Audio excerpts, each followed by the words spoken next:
PM Modi ने एक बार फिर ये दिखा दिया है कि क्यों वो दुनिया के सबसे लोकप्रिय नेताओं की लिस्ट में टॉप पर रहते हैं। पीएम मोदी की लीडरशिप में दुनिया में भारत का डंका बज रहा है, लेकिन देश में विपक्ष के तमाम नेता पीएम मोदी को बदनाम करने की कोशिश करते हैं। लेकिन विपक्ष के जिस भी नेता ने पीएम मोदी को लेकर जहर उगला है, वो खुद सियासी तौर पर बर्बाद हो गए हैं। उनमें अरविंद केजरीवाल से लेकर ममता बनर्जी जैसे तमाम नेता शामिल हैं। तो वहीं राहुल गांधी, जो अक्सर पीएम मोदी को लेकर अपमानजनक भाषा का इस्तेमाल करते हैं, वो खुद अमेठी में चुनाव हार चुके हैं। जबकि पीएम मोदी ने जब से राजनीति में कदम रखा है, तब से लेकर अब तक उन्होंने एक भी चुनाव नहीं हारा है। लेकिन बंगाल में देख लीजिए, ममता बनर्जी को लग रहा था कि बीजेपी उन्हें कभी हरा ही नहीं सकती है, लेकिन अब ममता बनर्जी की पार्टी में गिने चुने लोग ही बचे हैं। काबा और मदीना पर गाना गाने वाली सयोनी घोष भी अब बागी होकर बुआ और भतीजे की बेचैनी बढ़ा रही है। काकोली घोष दस्तीदार के साथ टीएमसी के 20 सांसद एनसीपीआई में शामिल हो चुके हैं। वहीं जैसा पहले ममता बनर्जी के साथ होता था, अब उद्धव ठाकरे के साथ भी होने लगा है। उद्धव ठाकरे ने मातोश्री में अपने लोकसभा सांसदों की बैठक बुलाई थी, लेकिन 9 में से 4 ही सांसद पहुंचे। 5 सांसद नदारद रहे, जिसके अलग अलग बहाने भी सामने आ रहे हैं। देश की राजनीति में सबसे कुख्यात ऑपरेशन लोटस माना जाता है, लेकिन अब इसके भी कई वेरिएंट्स सामने आने लगे हैं। ऑपरेशन लोटस के नए वेरिएंट इतना ज्यादा खतरनाक साबित हो रहे हैं कि विपक्ष में खलबली मच गई है। महाराष्ट्र में एक चर्चित नाम सुना जा रहा है, ऑपरेशन टाइगर, जिसके कुछ शुरुआती लक्षण धीरे धीरे सामने भी आने लगे हैं। पश्चिम बंगाल में ऑपरेशन खेला का टास्क पूरा होने के बाद अब महाराष्ट्र में उद्धव ठाकरे की पार्टी के सांसदों के पाला बदलने की चर्चा तेज हो गई है। वहीं पश्चिम बंगाल के फाल्ता में एक समय में अपने रसूख के कारण लोगों में डर भरने वाला टीएमसी नेता जहांगीर खान अब कान पकड़कर लोगों से माफी मांग रहा है। हाल ही में अभिषेक बनर्जी के करीबी नेता जहांगीर खान की एक वीडियो सामने आई है, जिसमें पुलिस उसे कान पकड़कर सड़क पर परेड करवा रही है और वो हाथ जोड़कर सिर झुकाकर लोगों से माफी मांगता हुआ निकल रहा है। वीडियो सोशल मीडिया पर जगह जगह वायरल हो रहा है। वीडियो में उसे हाफ पैंट में नंगे पैर पुलिस के बीच चलता देखा जा सकता है। दर्शकों, बंगाल में सत्ता में आने के बाद सीएम शिवेंदु लगातार कानून व्यवस्था को ठीक करने में लगे हुए हैं। यही वजह है कि टीएमसी में टूट हो रही है और बीजेपी की ताकत बढ़ती जा रही है। वहीं आप दर्शक भी सीएम शिवेंदु के कामों से खुश हैं तो कमेंट में यस और गुड सीएम शिवेंदु जरूर लिखें, ताकि विपक्ष को साफ संदेश जाए कि देश के लोग बीजेपी की बंगाल सरकार से खुश हैं। इस खबर में आगे आपको बताएंगे सब कुछ डिटेल में कि कैसे टीएमसी मुश्किल में फंस गई है और कैसे राहुल गांधी हो गए एक्सपोज। तो बने रहिए हमारे साथ अंत तक और देखिए हमारी ये खास रिपोर्ट। साथ ही आप दर्शकों से विनम्र निवेदन है कि अगर अब तक आपने चैनल को सब्सक्राइब नहीं किया है तो अभी कर लीजिए, साथ ही बेल आइकन को भी दबाएं। दर्शकों, टीएमसी के 20 बागी सांसदों ने रविवार को एक ऐसी पार्टी में शामिल होने का ऐलान किया जिसका नाम है एनसीपीआई। वह इस फैसले के बाद ये छोटी सी लगभग अनजान पार्टी रातों रात बंगाल की सबसे बड़ी संसदीय पार्टी बन गई है।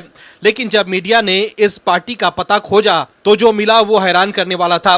एनसीपीआई का पूरा नाम है nationalist citizens party of India. ये पार्टी मूल रूप से त्रिपुरा में रजिस्टर्ड है और चुनाव आयोग के हिसाब से ये गैर मान्यता प्राप्त पार्टी है। इसका मतलब है कि इस पार्टी को चुनाव आयोग की तरफ से कोई आधिकारिक मान्यता नहीं मिली है। 2023 के पंचायत चुनाव में इस पार्टी ने बंगाल में 2 उम्मीदवार उतारे थे, लेकिन एक भी सीट नहीं जीत सकी। दोनों उम्मीदवार को कुल मिलाकर 822 वोट मिले थे। वहीं जब समाचार एजेंसी पीटीआई ने एनसीपीआई बंगाल के रजिस्टर्ड पते पर जाकर देखा तो वो जगह हावड़ा जिले के संकरैल इलाके में एक आम घर निकला। ये प्रॉपर्टी उत्तरीय कुंडू और उनकी पत्नी शेवली कुंडू के नाम पर है। पड़ोसियों ने बताया कि ये जोड़ा करीब 8 साल पहले नदिया जिले से यहाँ आकर बसे थे। वहीं कांग्रेस नेता राहुल गांधी 17 जून को राजस्थान के कोटा स्थित दशहरा मैदान में एक महारैली करने वाले हैं। इस देशव्यापी छात्र आंदोलन को लेकर राहुल गांधी ने छात्रों को संदेश दिया है। कांग्रेस नेता राहुल गांधी ने अपने सोशल मीडिया एक्स हैंडल पर पोस्ट कर छात्रों को इस महारैली से जुड़ने की अपील की है। वहीं कर्नाटक में मुख्यमंत्री डीके शिव कुमार की अगुवाई वाली सरकार में गृह मंत्री का चार्ज संभालने के बाद प्रियंक खड़गे ने आरएसएस को निशाने पर लिया है। खड़गे ने आरएसएस को पत्र लिखकर रजिस्ट्रेशन, कानूनी स्थिति के साथ फंडिंग के स्रोतों की जानकारी मांगी है। प्रियंक खड़गे ने कहा है कि 100 साल पूरे करने वाले संघ को रजिस्ट्रेशन कराना चाहिए। दर्शकों, कांग्रेस हमेशा आरएसएस के विरोध में रहती है। कांग्रेस ने कई बार आरएसएस पर बैन लगाने की कोशिश की, लेकिन अब तक पार्टी अपने मकसद में कामयाब नहीं हो सकी है। वहीं केंद्र में कांग्रेस की सरकार में 2012 से 2014 तक गृह मंत्री रहे सुशील कुमार शिंदे का एक वीडियो वायरल हो रहा है। वीडियो में शिंदे भगवा आतंक को लेकर बड़ा बयान दे रहे हैं। उन्होंने माना है कि ये शब्द इस्तेमाल नहीं होना चाहिए था और इसके पीछे पार्टी का हाथ बताया। अब सच्चाई सामने आने के बाद सोशल मीडिया पर लोग कांग्रेस को जमकर निशाने पर ले रहे हैं।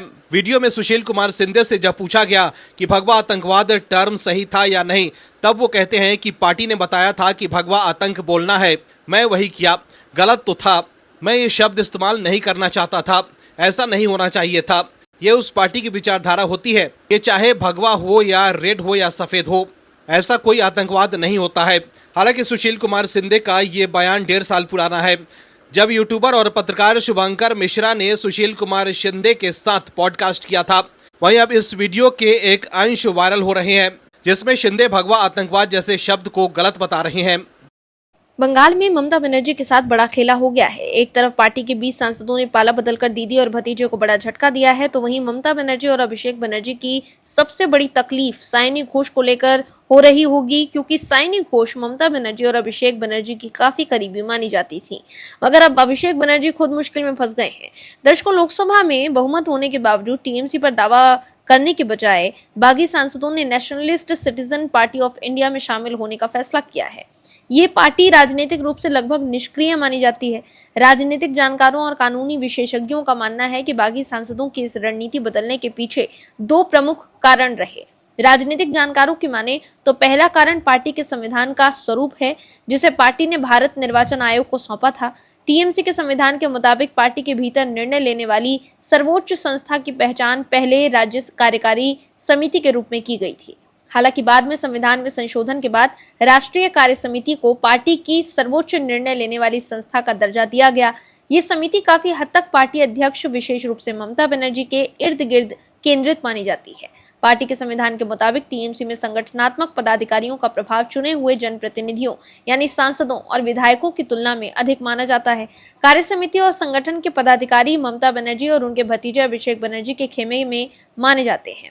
इसलिए बागी सांसदों को टीएमसी पर नियंत्रण हासिल करने में मुश्किल होगी। इसी वजह से बागी सांसदों ने फिलहाल पार्टी पर कब्जा करने की रणनीति में बदलाव किया है। हालांकि बागी गुट ने टीएमसी पर अपना दावा छोड़ा नहीं है। अब फैसला कोर्ट में होगा कि कौन असली टीएमसी है और कौन नकली। वहीं इन तमाम सांसदों ने टीएमसी से अलग होकर nationalist citizens party of India में विलय करने की बात कही है। इन बागी सांसदों में जादवपुर लोकसभा सीट की सांसद साइनी घोष भी शामिल हैं। साइनी घोष का बागी गुट में शामिल होना सबको चौंका रहा है। दरअसल 33 वर्षीय साइनी घोष टीएमसी की उन नेताओं में हैं जिन पर ममता बनर्जी और अभिषेक बनर्जी काफी भरोसा करते थे। यही वजह है कि साइनी घोष को इतनी कम उम्र में ममता बनर्जी ने जादवपुर से टिकट दिया और वो जीतकर संसद पहुंची।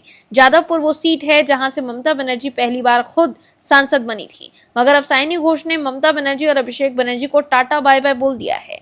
वहीं टीएमसी में मचे घमासान के बीच फायरब्रांड युवा सांसद साइनी घोष के नए अवतार ने दिल्ली से लेकर कोलकाता तक के सियासी गलियारों में हड़कंप मचा दिया है। कभी सफेद सूती साड़ी, माथे पर बड़ी सी बिंदी और सादगी से बंधे बालों में दिखने वाली साइनी घोष अचानक आधुनिक लुक में नजर आ रही हैं।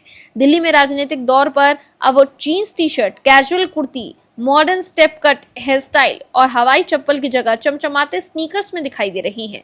साइनी घोष का ये मेकओवर सिर्फ फैशन स्टेटमेंट नहीं है, बल्कि राजनीतिक विश्लेषक इसे ममता बनर्जी के सुरक्षा कवच और उनकी परछाई से खुद को पूरी तरह आजाद करने की सोची समझी रणनीतिक दूरी के रूप में देख रहे हैं। साइनी घोष राजनीति में आने से पहले हिंदुओं के भगवान शंकर को लेकर आपत्तिजनक पोस्टर को लेकर सुर्खियों में रही। वहीं बंगाल चुनाव के दौरान काबा और मदीना पर गाना गाकर साइनी ने खूब सुर्खियां बटोरी थी, लेकिन अब वो पलटी मार चुकी हैं। साइनी घोष अब दिल्ली एयरपोर्ट पर जब पहुंची तो पत्रकारों ने उनसे सवाल किया कि क्या आप टीएमसी के बागी सांसदों में शामिल हो गई हैं। इस पर साइनी घोष ने कहा कि मैं अभी कुछ नहीं कहूंगी, मैं सही समय आने पर ही जवाब दूंगी। इस दौरान वो स्माइल देते हुए आगे बढ़ी और अपनी कार में सवार होकर वहां से निकल गई। दूसरी तरफ पश्चिम बंगाल की राजनीति में जारी सियासी सरगर्मियों के बीच एक बड़ी खबर सामने आई है। बंगाल के बहुचर्चित प्राथमिक शिक्षक भर्ती घोटाले में रुपयों के अवैध लेन देन की जांच के सिलसिले में ईडी अभिषेक बनर्जी से पूछताछ कर रही है। अभिषेक बनर्जी सोमवार को सुबह करीब 11 बजे कोलकाता स्थित ईडी के दफ्तर पहुंचे, जहां जांच अधिकारियों ने उनसे इस मामले को लेकर पूछताछ शुरू की। ईडी अधिकारियों की माने तो प्राथमिक शिक्षक भर्ती में कथित अनियमितताओं से जुड़े धनशोधन मामले की जांच के तहत अभिषेक बनर्जी का बयान दर्ज किया जा रहा है। वहीं जांच एजेंसी का मुख्य फोकस कथित मनी ट्रेल यानी धन के स्रोत, उसके लेन देन और अलग अलग खातों तक पहुंचने की प्रक्रिया पर है। ऐसे में अब अभिषेक बनर्जी के लिए बचना मुश्किल हो गया है। ईडी का दावा है कि उसके पास बैंक रिकॉर्ड्स, डिजिटल संचार और अन्य दस्तावेज मौजूद हैं, जिनके आधार पर जांच को आगे बढ़ाया जा रहा है। ऐसे में साफ संकेत मिल रहा है कि अभिषेक बनर्जी के खिलाफ ईडी के पास सबूत मौजूद है। दर्शकों, राहुल गांधी हर वक्त पीएम मोदी पर निशाना साधने में लगे रहते हैं, लेकिन अब वो चौतरफा घिर गए हैं। वहीं पीएम मोदी की लोकप्रियता लगातार बढ़ती जा रही है। टीएमसी के 20 बागी सांसदों के एनसीपीआई में शामिल होने के बाद एनडीए को समर्थन देने से बीजेपी के बाद दूसरा सबसे बड़ा सहयोगी बन गया है। एनसीपीआई के समर्थन के बाद एनडीए के पास लोकसभा में कुल 312 सांसद हो जाएंगे, जिससे लोकसभा में विपक्षी दलों की संख्या कम हो जाएगी। वहीं लोकसभा में सांसदों की संख्या बढ़ने से एनडीए सरकार के लिए महत्वपूर्ण विधेयकों और संवैधानिक संशोधनों जैसे महिला आरक्षण परिसीमन विधेयक 2026 को पारित कराने के लिए बहुमत जुटाना आसान हो जाएगा। ऐसे में संवैधानिक संशोधनों जैसे महिला आरक्षण परिसीमन विधेयक 2026 को लोकसभा में गिराकर राहुल गांधी जो अपनी जीत मना रहे थे, उन्हें अब बड़ा झटका लग सकता है। खबर है कि उद्धव ठाकरे की शिवसेना यूबीटी के भी कई सांसद एनडीए का साथ दे सकते हैं। ऐसे में ये सब देख कांग्रेस अभी से ही बेचैन हो गई है। यही वजह है कि कांग्रेस आईटी सेल की प्रमुख सुप्रिया श्रीनेत ने एक्स पर टीएमसी के बागी सांसदों की लोकसभा अध्यक्ष ओम बिरला के साथ मुलाकात की तस्वीर शेयर कर लिखा कि इन लोगों को बंगाल की जनता ने बीजेपी के खिलाफ चुना था, तो अब पलटी मारी ही है। तब थोड़ी हिम्मत भी दिखाएं, संसद की सदस्यता से इस्तीफा दें और जाकर चुनाव लड़ें। गद्दार जैसे मुंह लटकाए खड़े रहने से क्या होगा।